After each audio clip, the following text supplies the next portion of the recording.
ಮಂಜಿನಿಂದ ಕೂಡಿರೋ ಬೆಟ್ಟಗಳು ಹಗಲಲ್ಲಿ ನೋಡೋಕೆ ಸಖತ್ ಬ್ಯೂಟಿಫುಲ್ ಆಗಿ ಕಾಣಿಸುತ್ತದೆ. ಆದರೆ ರಾತ್ರಿ ಆಗುತ್ತಿದ್ದಂತೆ ಕೆಲವು ಶಕ್ತಿಗಳು ಅಲ್ಲಿ ಓಡಾಡೋಕೆ ಶುರು ಮಾಡ್ತವೆ. ನೀವೇನಾದರೂ ಒಂದ್ಸಲ ಅವುಗಳ ಕೈಗೆ ಸಿಕ್ಬಿಟ್ರೆ ದೊಡ್ಡ ದೊಡ್ಡ ಸ್ವಾಮೀಜಿಗಳು ಅಥವಾ ಮಂತ್ರವಾದಿಗಳು ಕೂಡ ನಿಮ್ಮನ್ನು ಕಾಪಾಡೋಕೆ ಆಗಲ್ಲ. ಸ್ನೇಹಿತರೆ, ಇಂಥದೇ ಒಂದು ಇನ್ಸಿಡೆಂಟ್ ಬೆಂಗಳೂರಿನ ಅಭಿಗೆ ಆಯಿತು. ಅಭಿಗೆ ವರ್ಕ್ ಫ್ರಮ್ ಹೋಮ್ ಸಿಕ್ಕಿತ್ತು. ಅವನು ಅದಕ್ಕಾಗಿಯೇ ಕಾಯುತ್ತಿದ್ದ. ಅವನ ಕನಸು ಏನಿತ್ತು ಅಂದರೆ ಚಿಕ್ಕಮಗಳೂರಿನ ಎಸ್ಟೇಟ್ ಮಧ್ಯೆ ಕೂತು ಬಿಸಿ ಬಿಸಿ ಕಾಫಿ ಕುಡಿಯುತ್ತಾ ಆಫೀಸ್ ಮೀಟಿಂಗನ್ನು ಅಟೆಂಡ್ ಮಾಡಬೇಕು ಅಂತ. ಅಭಿಗೆ ಕೊನೆಗೂ ಆ ಚಾನ್ಸ್ ಸಿಕ್ಕಿತು. ಸೋಷಿಯಲ್ ಮೀಡಿಯಾದಲ್ಲಿ ನೋಡಿ ಚಿಕ್ಕಮಗಳೂರಿನ ಒಂದು ಹಳ್ಳಿಯಲ್ಲಿರೋ ಹೋಮ್ ಸ್ಟೇಯನ್ನು ಬುಕ್ ಮಾಡಿದ. 5 ತಿಂಗಳ ಸ್ಟೇ ಮಾಡಬೇಕು ಅಂತ ಒಂದು ಪ್ರೈವೇಟ್ ರೂಮನ್ನು ಬುಕ್ ಮಾಡಿಕೊಂಡ. ಆ ರೂಮ್ನಲ್ಲಿ ವೈಫೈ ಎಲ್ಲ ಇತ್ತು. ಅಭಿಗೆ ತುಂಬಾ ಖುಷಿ. ಬೆಂಗಳೂರಿನಿಂದ ಅವನ ಲಗೇಜನ್ನು ಪ್ಯಾಕ್ ಮಾಡಿಕೊಂಡು ಅಲ್ಲಿಗೆ ಶಿಫ್ಟ್ ಆದ. ಆದರೆ ಅವನು ಅಲ್ಲಿಗೆ ಹೋದ ಮೇಲೆ ಗೊತ್ತಾಗಿದ್ದು ಏನಂದರೆ ಅವನಿಗೆ ಆ ರೂಮ್ ಹತ್ರ ಅಷ್ಟೊಂದು ಈಸಿಯಾಗಿ ಹೋಗೋದಕ್ಕೆ ಆಗಲಿಲ್ಲ. ಮೇನ್ ರೋಡಿಂದ ಕೆಳಗೆ ಸುಮಾರು 300 ಮೀಟರ್ ಟ್ರೆಕ್ಕಿಂಗ್ ಮಾಡಬೇಕು. ಅಲ್ಲಿರೋ ಒಂದು ಲ್ಯಾಡರನ್ನು ಇಳಿದು ಹೋದ ಮೇಲೆ ಅಭಿಯ ರೂಮ್ ಸಿಕ್ತು. ಆದರೆ ಅದರ ಪಕ್ಕದಲ್ಲಿಯೇ 2 ರೂಮ್ಗಳಿದ್ದವು. ಮಧ್ಯದ ರೂಮ್ ಅಭಿಯದು. ಅವನ ಪಕ್ಕದ ರೂಮ್ನಲ್ಲಿ ಒಬ್ಬಳು ಹುಡುಗಿ ಇದ್ದಳು. ಇನ್ನೊಂದು ಸೈಡ್ನಲ್ಲಿ ರೂಮ್ ಯಾವಾಗಲೂ ಲಾಕ್ ಆಗಿರ್ತಿತ್ತು. ಆ ಹೋಮ್ ಸ್ಟೇ ಓನರ್ ಆ ರೂಮನ್ನು ಮಕ್ಕಳ ಪಾರ್ಟಿಗೋಸ್ಕರ ಇಟ್ಕೊಂಡಿದ್ರು. ಅಲ್ಲಿಗೆ ಬರೋಷ್ಟರಲ್ಲಿ ಅಭಿ ತುಂಬಾ ಸುಸ್ತಾಗೋಗಿದ್ದ. ಏನು ಸರ್, ಈ ಜಾಗಕ್ಕೆ ಬರೋದಕ್ಕೆ ಇಷ್ಟೊಂದು ಕಷ್ಟಪಡಬೇಕಾ ಹಾಗಂತ ಕೇಳಿದ. ಆದರೆ ಅಲ್ಲಿಂದ ಕಾಣಿಸೋ ಆ ಬೆಟ್ಟದ ವ್ಯೂವನ್ನು ನೋಡಿದ ತಕ್ಷಣ ಸರ್ ಪರವಾಗಿಲ್ಲ ಬಿಡಿ ಸರ್ ಅಂತ ಹೇಳಿದ. ಇಷ್ಟೊಂದು ಕಷ್ಟಪಟ್ಟು ಇಲ್ಲಿ ಬರೋದಕ್ಕೂ ಬರ್ತಿದೆ ಅಂತ ಒಪ್ಪಿಕೊಂಡ. ಅಭಿಯ ಪಕ್ಕದ ರೂಮ್ನಲ್ಲಿದ್ದ ಹುಡುಗಿಯ ಹೆಸರು ಸ್ನೇಹ. ಅವಳು ಕೂಡ ಒಂದು ಪ್ರೈವೇಟ್ ಕಂಪನಿಯಲ್ಲಿ ವರ್ಕ್ ಫ್ರಮ್ ಹೋಮ್ ಮಾಡ್ತಾ ಇದ್ದು. ಸ್ನೇಹ ಸ್ವಲ್ಪ ಇಂಟ್ರೋವರ್ಟ್ ಆಗಿದ್ರು. ಅವರಿಬ್ಬರದು ಪಕ್ಕ ರೂಮ್ ಅಲ್ವಾ, ಸೊ ಮಾತನಾಡೋದಕ್ಕೆ ಶುರು ಮಾಡಿದರು. ಅವರಿಬ್ಬರು ಫ್ರೆಂಡ್ಸ್ ಆದರು.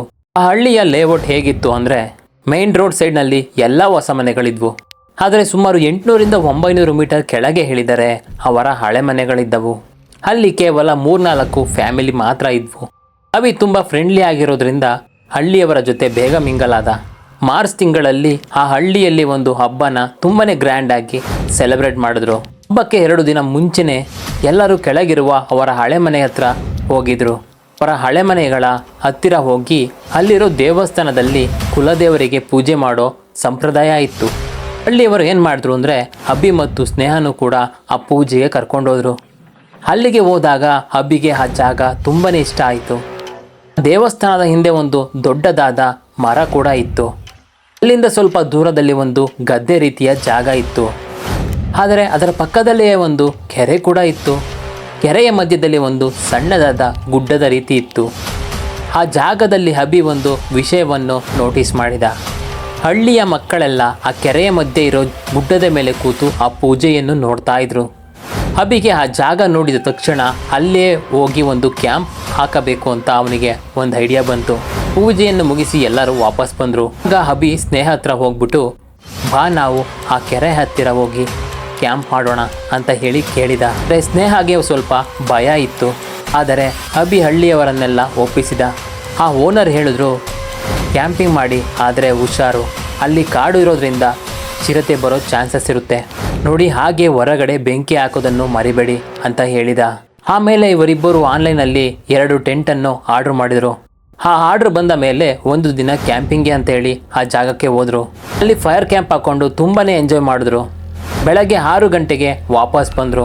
ಇದು ಅವರಿಗೆ ಅಡಿಕ್ಷನ್ ಆಗೋಗಿತ್ತು. ವಾರಕ್ಕೆ 2-3 ಸಲ ಅಲ್ಲಿಗೆ ಹೋಗೋಕ್ಕೆ ಶುರು ಮಾಡಿದರು. ಈ ಮಧ್ಯದಲ್ಲಿ ಅಭಿ ಮತ್ತು ಸ್ನೇಹಗೆ ಪ್ರೀತಿ ಶುರುವಾಯಿತು. ಸೊ 2 ಟೆಂಟ್ ಬದಲು ಇಬ್ಬರು ಒಂದೇ ಟೆಂಟಲ್ಲಿ ಇರೋದಕ್ಕೆ ಡಿಸೈಡ್ ಮಾಡಿದ್ರು. ಒಂದು ದಿನ ರಾತ್ರಿ ಕೆರೆ ಹತ್ತಿರ ಟೆಂಟ್ ಹಾಕಿ ಮಲಗಿದ್ರು. ಹೊರಗಡೆ ಬೆಂಕಿ ಕೂಡ ಹಾಕಿದ್ರು. ಆ ರಾತ್ರಿ ಸುಮಾರು 11:30 ಇರಬಹುದು. ಆಗ ಸ್ನೇಹ ಸಡನ್ ಆಗಿ ಗಟ್ಟಿಯಾಗಿ ಕಿರಿಚಿದ್ಲು. ಅವಳಿಗೆ ಯಾರು ನನ್ನ ಗಂಟಲನ್ನು ಇಸುಕ್ತಾ ಇದ್ದಾರೆ ಅಂತ ಫೀಲ್ ಆಯಿತು. ಅವಳಿಗೆ ಉಸಿರೋಡೋಕೆ ಆಗ್ತಾ ಇಲ್ಲ. ತುಂಬಾ ಬೆವತೋದ್ಲು. ಅಭಿಗೆ ಏನಾಗ್ತಿದೆ ಅಂತ ಅರ್ಥ ಆಗೋಷ್ಟರಲ್ಲಿ ಅವಳು ಒದ್ದಾಡ್ತಾ ಇದ್ಲು. ಅಭಿ ತುಂಬಾ ಗಾಬರಿಯಾಗಿ ಆ ಓನರ್ಗೆ ಕಾಲ್ ಮಾಡಿದ. ಆದರೆ ಯಾರು ಅವನ ಫೋನನ್ನು ಪಿಕ್ ಮಾಡಲೇ ಇಲ್ಲ. ಅವನು ಟೆಂಟಿಂದ ಹೊರಗೆ ಬಂದಾಗ ಅವನು ಕಂಡ ದೃಶ್ಯ ತುಂಬಾ ಭಯಾನಕವಾಗಿತ್ತು. ಇವರು ಹೊರಗಡೆ ಹಚ್ಚಿದ್ದ ಬೆಂಕಿಯಲ್ಲಿ ಸ್ನೇಹಳ ಶೂಗಳು ಹುರಿತಾ ಇದ್ವು. ಅಭಿ ಮೇಲೆ ನೋಡಿದ್ರೆ ಒಬ್ಬಳ ಹೆಂಗಸಿನ ನೆರಳು ಕೆರೆ ಮಧ್ಯದ ಇರೋ ಗುಡ್ಡದ ಹಿಂದೆ ಹಾಗೆ ಮಾಯವಾಯಿತು. ಅಭಿ ಫುಲ್ ಫ್ರೀಸ್ ಆಗಿ ಹೋದ. ಅವನು ಒಳಗಡೆ ಬಂದು ನೋಡಿದ್ರೆ ಸ್ನೇಹ ಅನ್ಕಾನ್ಶಿಯಸ್ ಆಗಿದ್ಲು. ಬೆಳಗ್ಗೆ ಎದ್ದು ನೋಡಿದರೆ ಅವಳ ಗಂಟಲ ಮೇಲೆ ಕಪ್ಪು ಬಣ್ಣದ ಕೈ ಗುರುತಿತ್ತು. ಸ್ನೇಹ ತುಂಬನೇ ಭಯದಿಂದ ನಾನಿನ್ಮೇಲೆ ಕ್ಯಾಂಪಿಂಗ್ ಬರಲ್ಲ ಅಂತ ಹೇಳಿದಳು. ಆಗ ಅಭಿಗೆ ಯಾಕೋ ಕೋಪ ಬಂತು. ಅವನು ಸ್ನೇಹಳ ಮಾತನ್ನು ಕೇಳದೆ ಒಬ್ಬನೇ ಕ್ಯಾಂಪಿಂಗ್ ಮಾಡೋಕ್ಕೆ ಶುರು ಮಾಡಿದ. ಆಗ ಅಭಿಯ ಹೆಲ್ತ್ ಡೇ ಬೈ ಡೇ ಕಮ್ಮಿ ಆಗ್ತಾ ಇತ್ತು. ಅವನ ಕಣ್ಣುಗಳ ಕೆಳಗೆ ಕಪ್ಪು ಮಾರ್ಕ್ ಬಂತು. ಮುಖ ತುಂಬನೇ ಡಲ್ ಆಗಿತ್ತು. ಸ್ನೇಹ ಎಷ್ಟೇ ಹೇಳಿದ್ರು ಅಭಿ ಕೇಳ್ತಾ ಇರಲಿಲ್ಲ. ಆಮೇಲೆ ಜೋರಾಗಿ ಕಿರ್ಚಾಡೋಕ್ಕೆ ಶುರು ಮಾಡ್ತಾ ಇದ್ದ. ಆದರೆ ಒಂದು ರಾತ್ರಿ ಸ್ನೇಹ ಮಲಗಿರುವಾಗ ಯಾರೋ ಅವಳ ಬ್ಲ್ಯಾಂಕೆಟ್ ಎಳೆದಂಗೆ ಆಯಿತು. ಅವಳು ಎದ್ದು ಕಿಚನ್ ಹತ್ರ ಹೋದರೆ ಕಾರಿಡಾರ್ನಲ್ಲಿ ಒಬ್ಬಳ ಹೆಂಗಸಿನ ಕಪ್ಪು ನೆರಳು ಅವಳನ್ನೇ ನೋಡ್ತಾ ಇತ್ತು. ಆಗ ಸ್ನೇಹ ತುಂಬನೇ ಗಾಬರಿಯಾಗಿ ಓನರ್ ಹತ್ರ ಹೋಗಿ ರೂಮ್ ಚೇಂಜ್ ಮಾಡಿಸ್ಕೊಂಡ್ಳು. ಆದರೆ ಅಭಿ ಮಾತ್ರ ಅವನ ಕ್ಯಾಂಪಿಂಗನ್ನು ಬಿಡಲೇ ಇಲ್ಲ. ಸ್ನೇಹ ಒಂದು ದಿನ ಅಭಿಯ ರೂಮನ್ನು ಲಾಕ್ ಮಾಡಿದ್ಲು. ಆದರೆ ಅಭಿ ಒಳಗಡೆಯಿಂದ ಹುಚ್ಚನ ಥರ ಬಾಗಿಲನ್ನು ಬಡಿಯೋಕೆ ಶುರು ಮಾಡಿದ. ಹಾಗೆ ಜೋರಾಗಿ ಕಿರುಚಾಡ್ತಾ ಇದ್ದ. ಸ್ನೇಹಳಿಗೆ ಗೊತ್ತಾಯಿತು ಇಲ್ಲಿ ಏನೋ ದೊಡ್ಡದಾದ ಪ್ರಾಬ್ಲಮ್ ಇದೆ ಅಂತ. ಆಗ ಅವಳು ಮತ್ತು ಆ ಓನರ್ ಒಂದು ಪ್ಲ್ಯಾನ್ ಮಾಡಿದ್ರು. ಆ ಪ್ಲ್ಯಾನ್ ಏನಂದರೆ ರಾತ್ರಿ 11:30ಕ್ಕೆ ಅಭಿ ಟೆಂಟ್ನಿಂದ ಹೊರಗೆ ಬಂದ. ಇವರು ದೂರದಿಂದನೇ ಅವನನ್ನು ನೋಡ್ತಾ ಇದ್ರು. ಅಭಿ ತನ್ನ ಬಟ್ಟೆನೆಲ್ಲ ಬಿಚ್ಚಿಟ್ಟ ನಗ್ನವಾಗಿ ಆ ಕೆರೆ ಒಳಗೆ ಹೋಗಿ ಆ ಗುಡ್ಡದ ಹಿಂದೆ ಹೋದ. ಮತ್ತೆ 15 ನಿಮಿಷ ಬಿಟ್ಟು ವಾಪಸ್ ಬಂದು ಬಟ್ಟೆಯನ್ನು ಹಾಕಿಕೊಂಡು ಟೆಂಟ್ ಒಳಗೆ ಹೋದ. ಇದನ್ನೆಲ್ಲ ನೋಡಿದ ಓನರ್ ಮತ್ತು ಸ್ನೇಹಗೆ ತುಂಬನೇ ಗಾಬರಿ ಆಯಿತು. ಆಗ ಓನರ್ ಒಬ್ಬ ತಾಂತ್ರಿಕನನ್ನು ಕರೆಸಿದ. ಆಗ ತಾಂತ್ರಿಕ ಅಭಿಯ ಒಂದು ವಸ್ತುವನ್ನು ಕೇಳಿದ. ಆಗ ಸ್ನೇಹ ಅಭಿಯ ರೂಮಿನಿಂದ ಅವನ ವಾಟರ್ ಬಾಟಲನ್ನು ತಂದು ಕೊಟ್ಲು. ಆಗ ತಾಂತ್ರಿಕ ಪೂಜೆ ಮಾಡುವಾಗ ಆ ಬಾಟಲ್ನಲ್ಲಿರೋ ನೀರಿನಲ್ಲಿ ಒಂದು ಹುಡುಗಿಯ ಫೇಸ್ ಕಾಣಿಸಿತು. ಆ ಹುಡುಗಿಯ ಹೆಸರು ಸುನೀತಾ.